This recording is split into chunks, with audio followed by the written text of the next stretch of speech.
Welcome to the Tournament Poker Edge podcast, brought to you by TournamentPokerEdge.com, the only podcast dedicated exclusively to poker tournament strategy.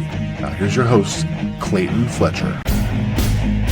Hello once again, everybody, and welcome to the Tournament Poker Edge podcast, sponsored by JockaCoaching.com, where you can get a 7-day free trial at jocka.poker/TPE. My name is Clayton Fletcher, and I am in feral, socialist, New York City. Happy to be bringing you yet another episode of the world's longest-running poker strategy podcast. Incredible feedback on last week's episode, which was the second appearance here on the podcast by Terrence T.J. Reed, who is a member of the Poker Media and also a member of the Multi-Millionaires Club, number 3, by the way, on the Missouri all-time money list. And this week he reviewed some key hands that he played in the $26,000 super main event back in December down there in the Bahamas, where he final tabled and earned his status as a poker-made multi-millionaire. You can actually access the video of that hand history review with the great Faraz Jocka, who gives incredibly insightful feedback. I learned so much from watching this. You guys can check that out for free along with your free trial. Once again, jocka.poker/TPE. I'm excited, guys, because I'm about to get out of this freezing cold weather. It hit 3 degrees today in New York, and I'm over it. Next week, I'm going to Florida. I'm going to be headlining Gregory's Comedy Club in Cocoa Beach, Florida, not too far from Cape Canaveral. February 5th, 6th, and 7th. Should be a great time. I've been to that club before, but it's probably been like a good 10 years since I was there. I'm very excited to go back. And since I'll be in Florida and the WSOP circuit will also be in Florida, I'm going to take the drive, maybe 2 or 3 hour drive over to Pompano Beach. And I have time to play in the last 2 events that are part of the circuit series they have running there at Pompano Park Racetrack. I've always loved that place. I actually worked there as a singer many years ago. We're not going to do another sample like we did last time I mentioned Pompano. But yeah, I'm looking forward to a week in Florida. I'll do some comedy. I'll play some cards. And I'm actually finally going to break the ice and get my first live tournament action of the year 2026. By the way, if you guys want to grab tickets for my shows in Cocoa Beach next weekend, you can find that at ClaytonFletcher.com. All right, now I'd like to go over a hand from 2 weeks ago that we didn't get to last week because of our special guest, and one from that special guest last week. So we're going to review 2 previously discussed hands using my favorite solver, GTO Wizard. And the first one you may recall comes from the January 16th episode. It's a $109 online tournament. The blinds were 7,000 and 14,000 with an 800 ante. We are in the money with 270K, so just about 20 big blinds. And the action folds to me on the button. I've got the 10 of spades and 10 of hearts. So pocket 10s on the button, and I decided to open to 28K, so just a min raise to 2 big blinds there, and only the big blind calls. So let's see what GTO Wizard has to say. The Wizard likes my open. We do open to 2 big blinds 73% of the time, and the other 27% of the time, guys, we're actually supposed to limp in. So in theory, off of a 20 big blind stack, we should have a pretty robust limping range, and then pocket 10s would be one of the stronger hands, of course, in that range.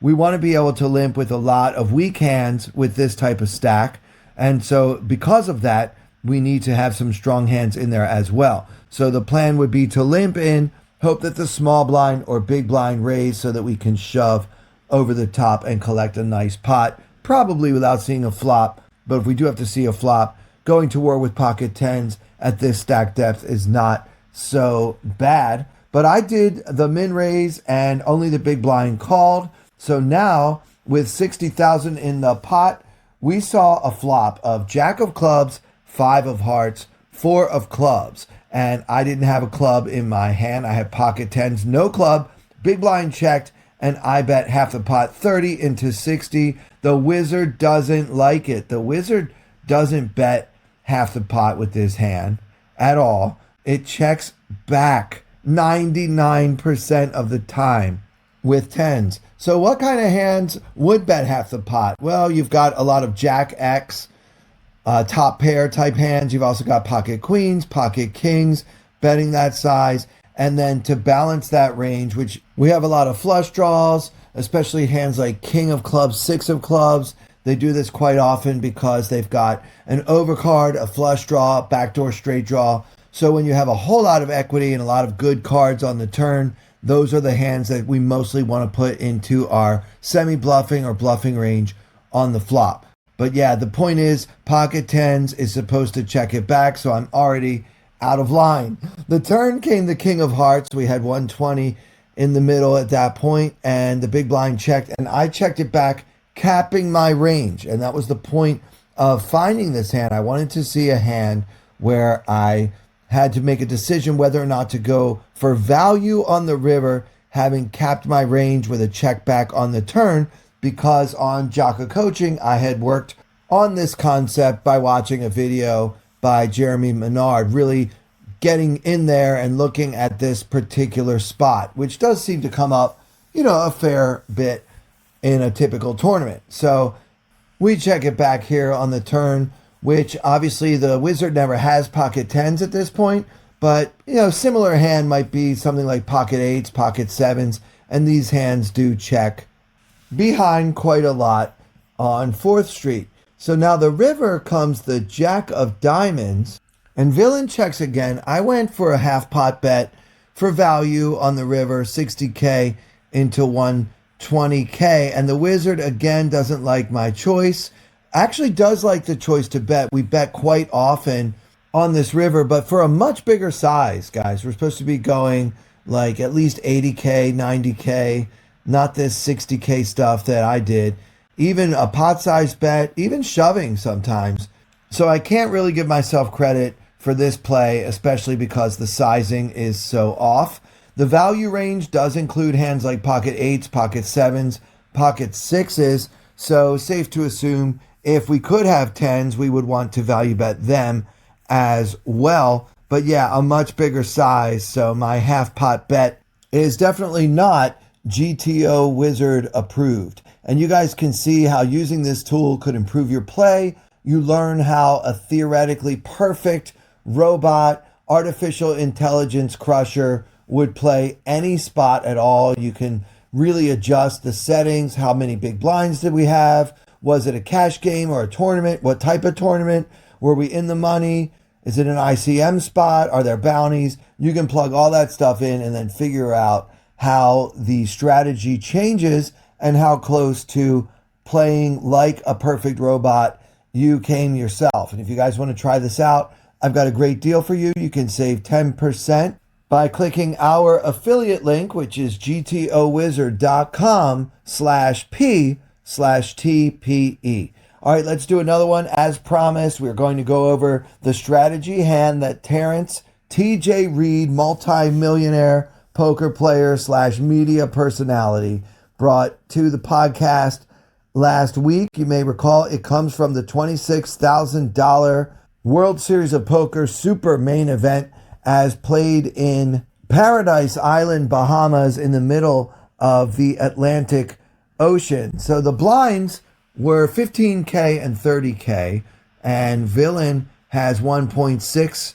million, 55 big blinds, and that is going to be the effective stack, because at this point Terrence was already crushing with like 90 some big blinds, about 2.7 million, and the under the gun player raised it to 60K off of a stack of 1.6 million. Action folds to hero Terrence in the cutoff, and he's got the beautiful ace of spades, ace of clubs. What would you rather look at? To me, that is actually my favorite hand, believe it or not. I love pocket rockets. And I would have 3-bet to 180. Terrence got cute and made it 160. The Wizard always 3-bets pocket aces and always to 3x. We don't want to be getting cute with a smaller, hoping to induce or what have you. But yeah, the Wizard doesn't fool around with that. If we're going to 3-bet ace king to 3x, we've got to 3-bet ace ace, jack jack. All the 3-betting hands need to be the same sizing. So 3 times the original raise is correct, but it's not a huge mistake, obviously. We just have a little bit more wiggle room post-flop. And then, of course, the original raiser called. And with 405 in the middle, the flop comes jack of diamonds, 7 of spades, tray of hearts, jack 7 tray, rainbow, and villain checks. Terrence decided to bet just 100K into the pot of 405. So under a quarter pot, but close enough. So the Wizard loves this. We're doing this 41% of the time, but the Wizard actually goes a little bigger, more like half the pot, more often, 58% of the time, and doing some other weird sizings, some other percentage of the time. But yeah, we can obviously give Terrence credit here for his quarter pot bet. GTO Wizard approved. And then villain calls, and the turn comes the 8 of diamonds. And then both players check on this card. And let's see what the Wizard has to say about Terrence's decision to check behind on 4th Street. Yeah, I mean, this is obviously a very mixed strategy on this card. Terrence and I went into pretty graphic detail about the arguments for and against betting on 4th Street. And so, not surprisingly, when there are merits to both plays, the Wizard likes to split it up. So we can check back 30% of the time. We're betting about a quarter pot 38% of the time, and about half the pot 30% of the time. So obviously checking back is totally okay. And then the river comes the 6 of clubs, and you guys might remember villain does this weird donk lead about a third of the pot out of nowhere after check calling the flop and then check on the turn. He leads into us on the river, and I didn't want to raise, but Terrence did raise and actually got called by worse. But let's see what the Wizard has to say about Terrence's decision to raise to 3x the bet. Well, the Wizard never does this. The Wizard also never folds. So the options are we can call, or actually the Wizard prefers the shove. So it seems like maybe Terrence did have the right idea, trying to get action from a hand like pocket queens, I guess, or ace jack maybe. But yeah, Terrence made a play that the Wizard does not approve, also known on the site as a blunder. So this would have to be considered a blunder, but shoving would not have been a blunder at all. In fact, the Wizard shoves here about 66% of the time and calls the rest. And then let's see, just for the sake of argument, what is villain's range for betting on the river and then calling the shove? Because I'm very curious, guys. At some point, Terrence and I went back and forth over whether ace jack would ever be able to get away from it if we somehow got all of these chips in. And it turns out ace jack has to call. If ace jack plays this way, ace jack has to call the shove. Pocket queens really rarely gets to this point, but when it does, it has to call the shove. Of course, hands that beat us, like pocket jacks, for example, are never folding with top set. Queen jack suited, about 50-50. King jack suited, calling obviously more often than that, 61%. But yeah, the point here, guys, is that we have a value shove with one pair and 55 blinds effective. So yeah, pretty wild. I don't know how many players would actually play this way in a $26,000 buy-in tournament.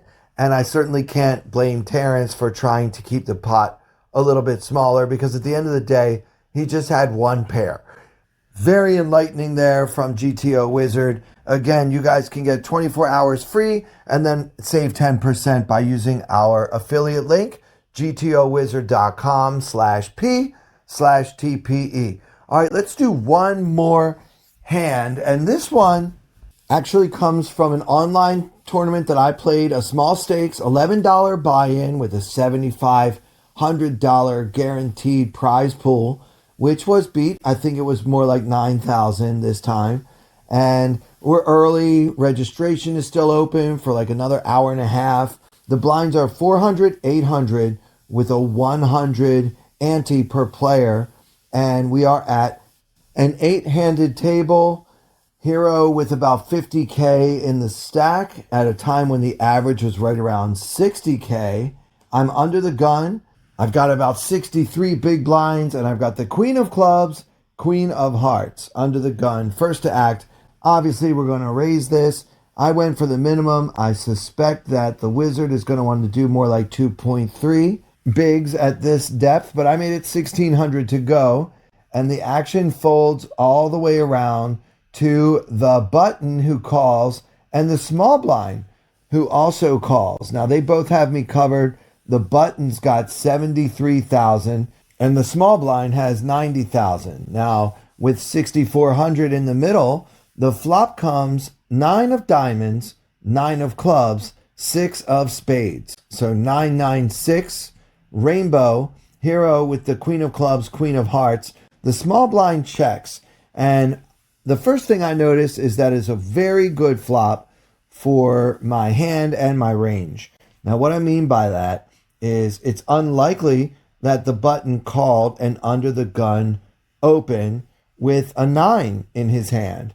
Maybe he could have pocket sixes and have flopped a full house. But again, as always, we're not going to worry about everything. And then the small blind should be very, very unlikely to have a 9 or even a 6 in his hand. He might have pocket sixes, of course. He could have any pair below 9s a lot, I think. But yeah, I felt like it was a great flop for me. And I decided, after the small blind checked, I decided to value bet. And I put in half the pot, betting 3,200 into the pot of 6,400. And only the button called. The small blind got out of the way. And now with 13,000 in the middle, we've still got 46,000 remaining in our stack. And the turn comes the 4 of spades, bringing a flush draw on the board of 9 of diamonds, 9 of clubs, 6 of spades, 4 of spades. So the question now is, do we want to go for value again? Are we at all worried about being behind? If we don't think we're behind, do we think we should worry about losing our opponent if we bet again, right? Like if he doesn't have much, can we really get 3 streets of value? Is the plan to bet now and then check the river? So what are we trying to do? Well, guys, for me, I just wasn't that concerned about this board. I feel like opponent is going to have a pair a good amount of the time. He could also have a draw. He might have like an 8-7 type of hand, something like that. Maybe he picked up a flush draw here on the turn, right? So I want to try to get value now. I'm not going to sweat the small stuff. Like if he's got a 9, I don't know. I guess maybe I'm going to lose my whole stack. I'm not really sure because I just don't really think he should have that many 9s in his range. Sure, maybe like 10-9 suited, 9-8 suited, but not all the time. And there just aren't that many combos there. He shouldn't be calling my under the gun open with a 9 in his hand all that much. So what does he have? Maybe he's got pocket 10s, which can certainly call at least some of the time in position. Doesn't have to 3-bet the under the gun open. Maybe same for pocket jacks, pocket 8s, pocket 7s. And then the hands we're worried about, pocket 6s and pocket 4s, which now have a full house. But I have a feeling I'm good, and so I bet again. Half the pot on the turn, I put in 6,500 into 13,000. And once again, Villain made the call. So now this pot is getting big. We've got 25K in the middle, and I've got about 40K left in my stack. And the river comes the 7 of spades, bringing in the backdoor flush on a board of 9 of diamonds, 9 of clubs, 6 of spades, 4 of spades, 7 of spades. So now you're sitting there with pocket queens, you're out of position, and villain just keeps calling. Do we have a value bet once more on this scare card? Well, guys, I felt like in this $11 online tournament, I have nothing to fear. I can still get value from pocket 10s, pocket jacks, pocket 8s, possibly a hand like 7-6, 7-8 that finally made a pair on the river. And the key is, I felt like all of those hands would be loath to bet into this scary board if I checked. And I just didn't want to lose that value. I'm trying to maximize my value propositions in small stakes tournaments because these are the tournaments where you're not worried about getting bluff raised. I can bet, and if he does raise, I can fold the queens, whatever. You must have it. You've got to be afraid that I have something strong, and if I do, because you normally play small stakes tournaments, you don't expect me to be able to fold something strong. And so that's why at the smaller stakes, you just don't see a lot of bluff raising because those plays just don't work as often when the buy-ins are low and the players give more action. They just do. So for all of those reasons, I went for the bet, and I was planning to fold if villain shoved. So I put in half the pot, 12,500, and villain called, and my plan worked out perfectly. I ended up winning a very large pot. Villain, by the way, had the 8 of spades, 8 of diamonds, 1 of the hands. It felt like he had all along. So as I don't choke on my beer while I'm patting myself too much on the back, it's okay to celebrate the small victories every so often. And that'll do it for this episode. I hope you guys enjoyed it. Please make sure that you subscribe. And especially I want you to subscribe to my YouTube channel. Even if you guys don't use it, just getting that subscriber count up could help me a lot. My name on YouTube, like it is everywhere else, is at Clayton Comic. And so for everyone here at Tournament Poker Edge, with special thanks to our sponsor, Jaka Poker, jaka.poker/TPE. I'm Clayton Fletcher. Thank you so much for listening.